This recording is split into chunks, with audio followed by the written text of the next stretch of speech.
get to this point of where my tone, it could be like a couple guitar players up there. At 74, Mick Mars has utterly shocked fans about Mötley Crüe, all the behind-the-scenes stuff.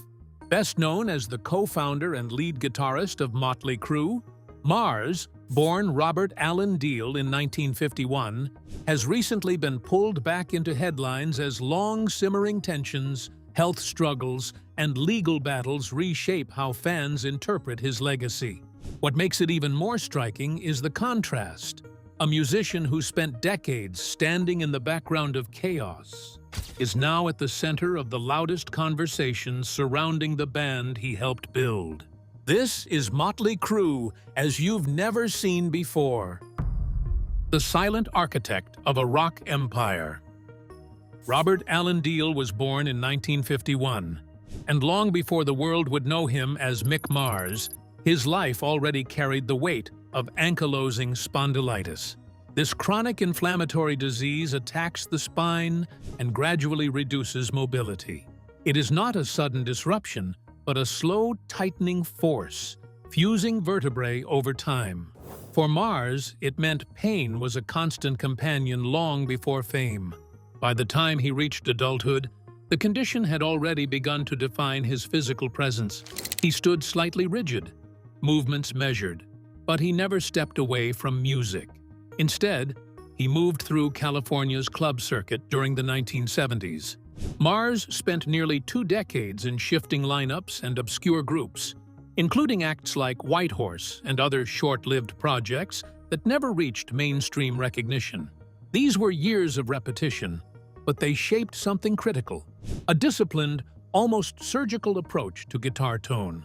Mars developed a dark, blues-rooted guitar sound, heavy on sustain and layered distortion, shaped by physical limitation as much as creative choice. He was not a flamboyant player in the traditional sense of late 70s rock excess.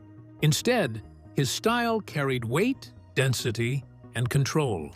In 1981, that shift became concrete when Mars co-founded Mötley Crüe, alongside Nikki Sixx, Tommy Lee, and later Vince Neil.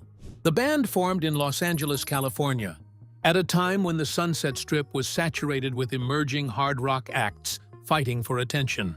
While the other members leaned into visual chaos, theatrical personas, and rapidly building media presence, Mars anchored the band musically and even played a role in shaping its identity, including contributing to the name Mötley Crüe, which was inspired by a phrase describing a motley-looking crew seen in earlier band discussions.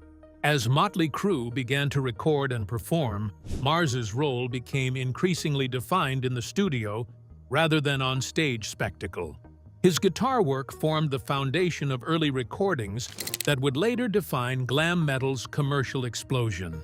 When Too Fast for Love was released in 1981, it introduced a raw, aggressive sound that reflected both the band's chaotic energy and Mars's grounded musical structure. What followed over the next decade was a rapid escalation.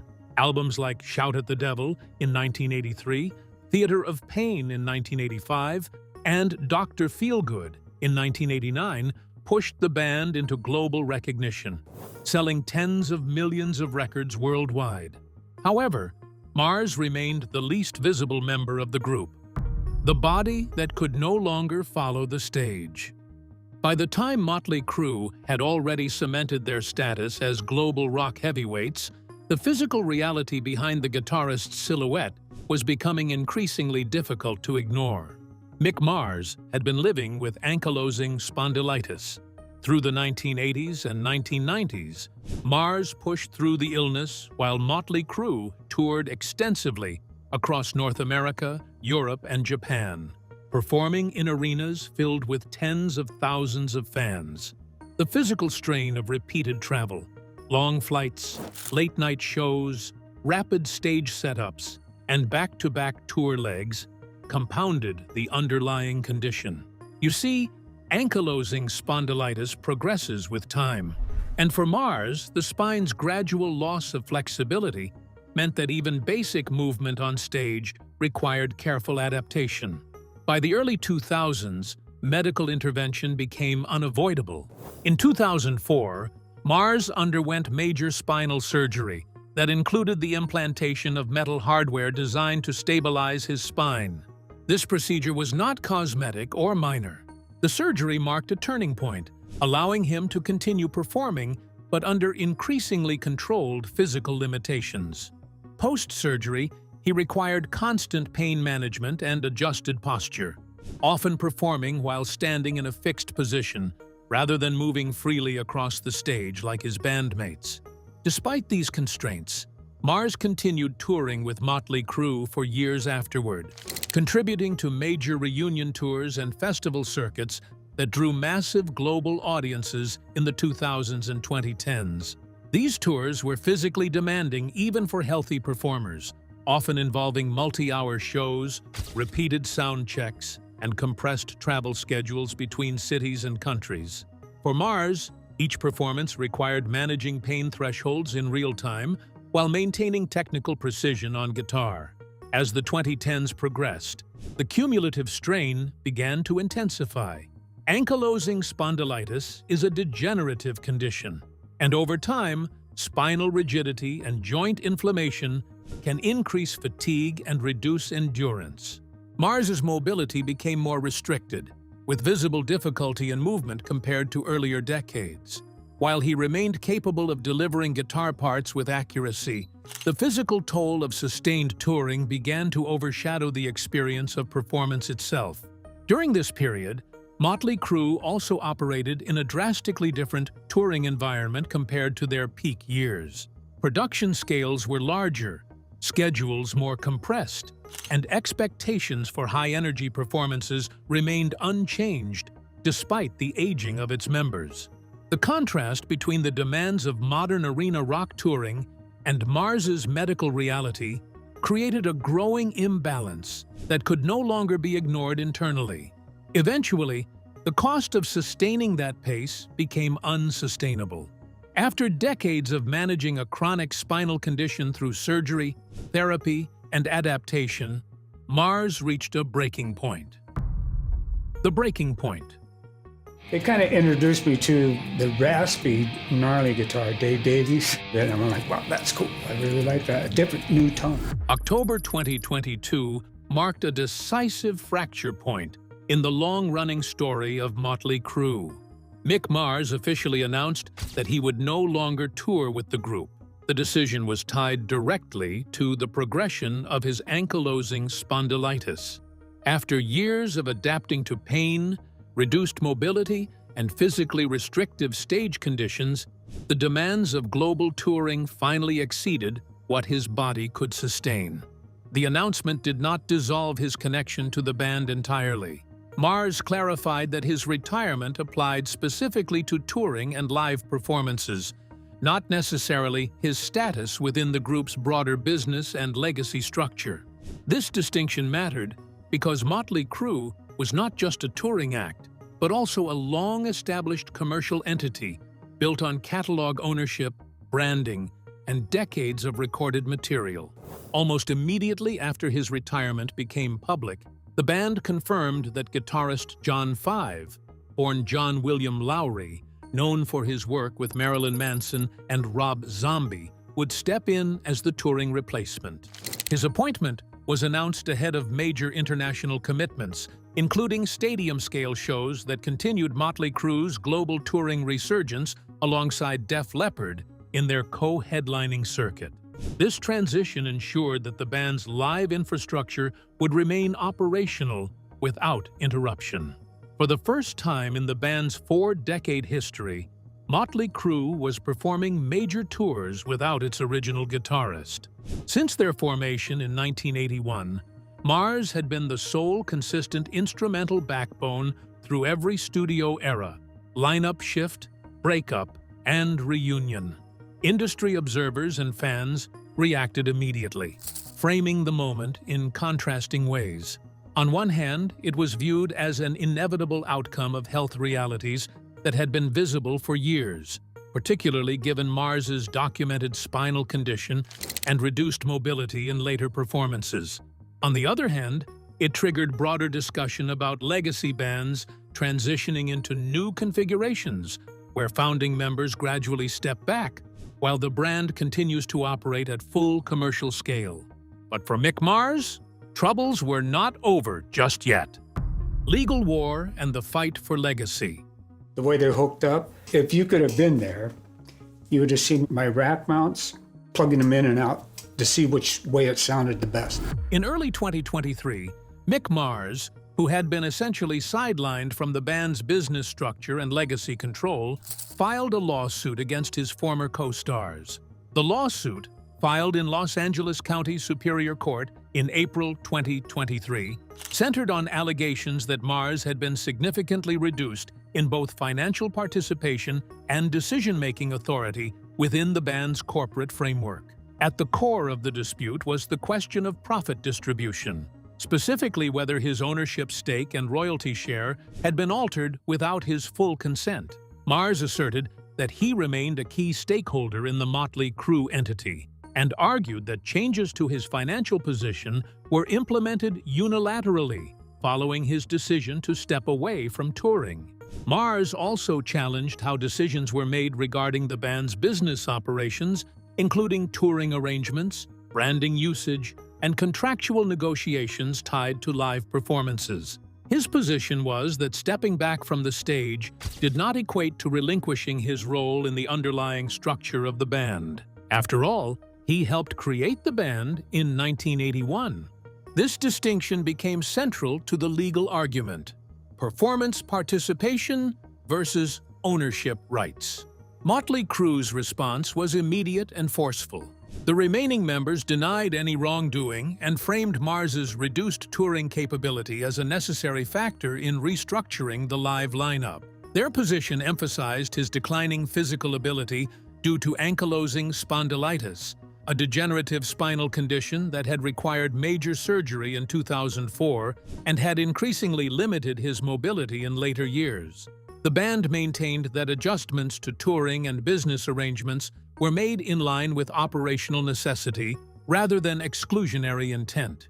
As filings and counterstatements became public, the dispute rapidly expanded beyond private legal disagreement and into a widely reported entertainment industry conflict.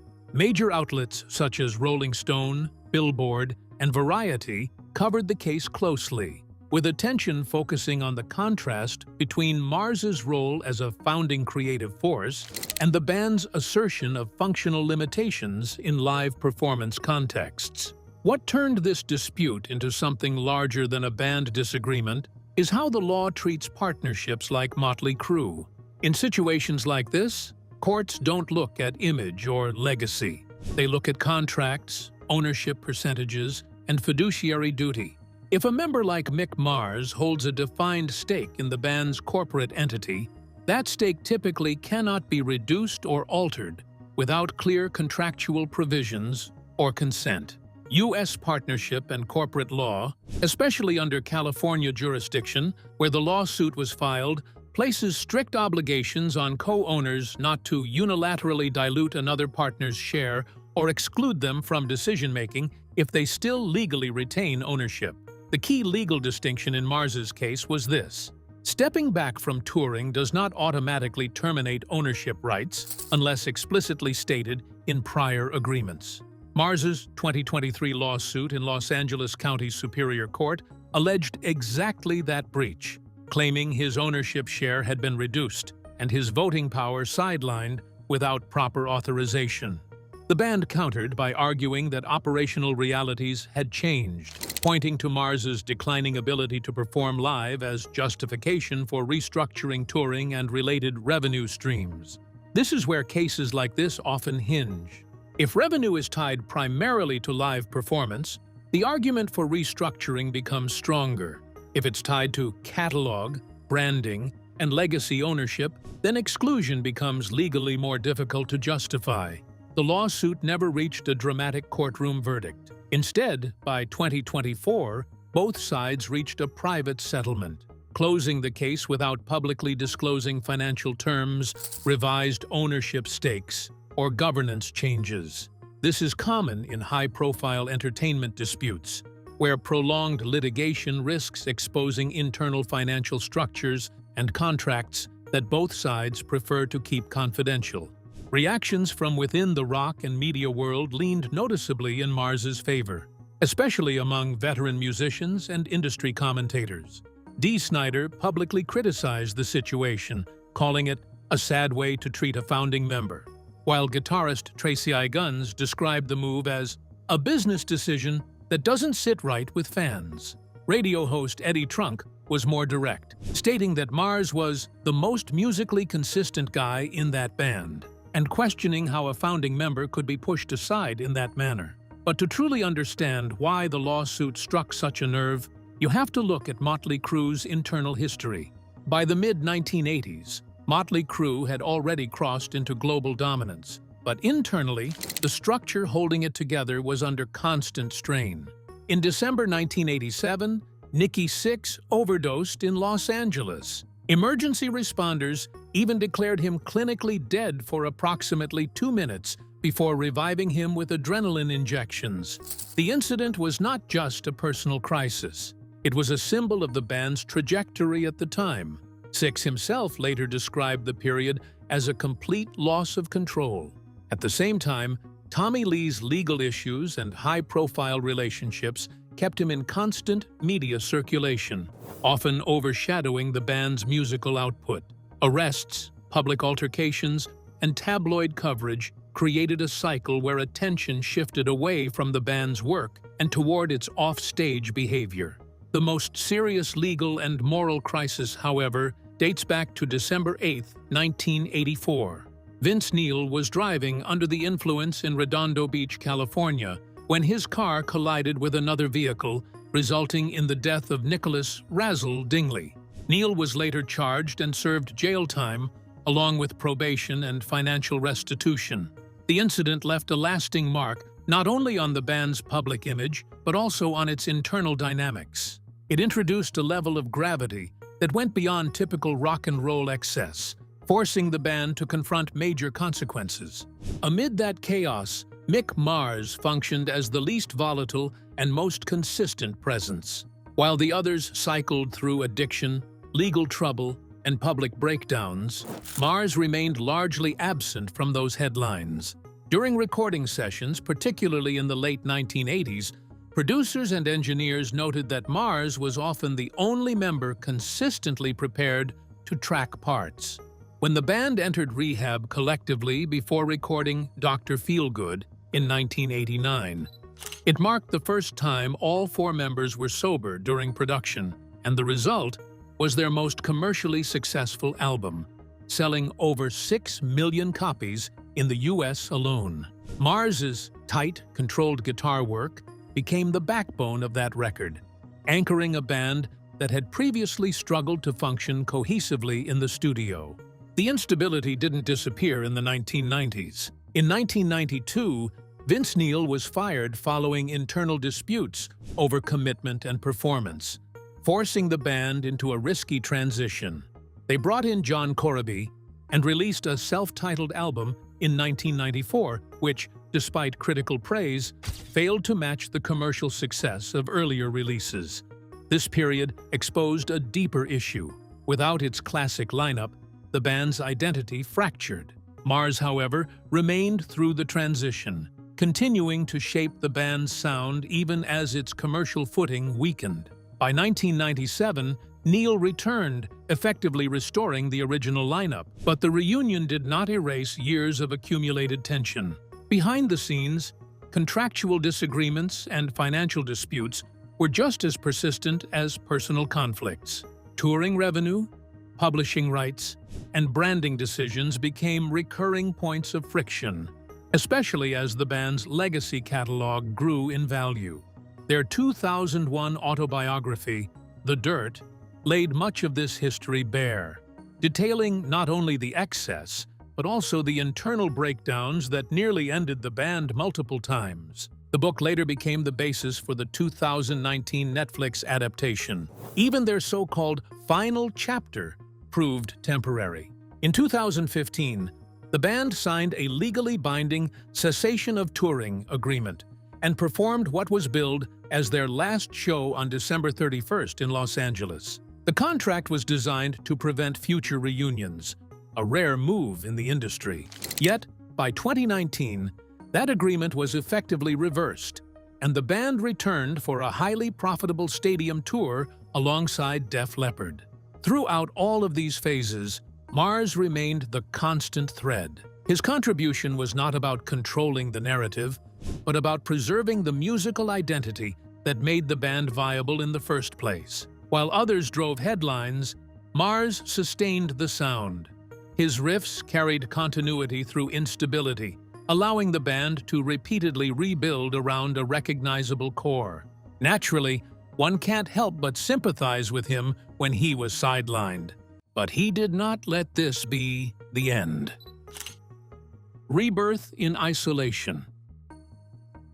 In 2024, after decades as the founding guitarist of Mötley Crüe, Mars released his first solo album, The Other Side of Mars.